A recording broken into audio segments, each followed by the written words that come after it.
କାଉ ମୋତେ ଗୋଟେ ମକା ଦିଅ ନା। ନା ନା, ମୁଁ ତ ମକା କାହାକୁ ବି ଦେବିନି, ମୁଁ ବହୁତ କଷ୍ଟରେ ଆଣିଛି। କାଉ ଚଢ଼େଇ ଆଗରେ ମକା ଖାଉଥିଲା ଆଉ ଚଢ଼େଇ ପାଟିରୁ ଲାଳ ବାହାରୁଥିଲା। ତା ପରଦିନ କାଉ ପୁଣି ଥରେ କୃଷକର ବାଡ଼ିକୁ ଗଲା ଆଉ କୃଷକକୁ କହୁଛି, କୃଷକ କୃଷକ, ମୁଁ ଏବେ ତୁମ ଘରୁ ଆସୁଛି। ତୁମ ପୁଅକୁ ବହୁତ ଜ୍ୱର ହେଉଛି, ଜଲ୍ଦି ଘରକୁ ଯାଅ।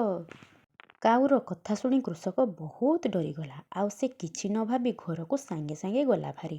ଆଉ କାଉ ବହୁତ ଖୁସି ହୋଇ ମକା ଖାଇବାକୁ ଲାଗିଲା। କୁଆଡ଼େ ଗଲା ମୋ ମୁନା? ମୁନା ତ ବାହାରେ ଖେଳୁଛି। କ'ଣ ହେଲା? ମୋ ମୁନା ଠିକ୍ ଅଛି ତ? ହଁ, ମୁନା ତ ଠିକ୍ ଅଛି।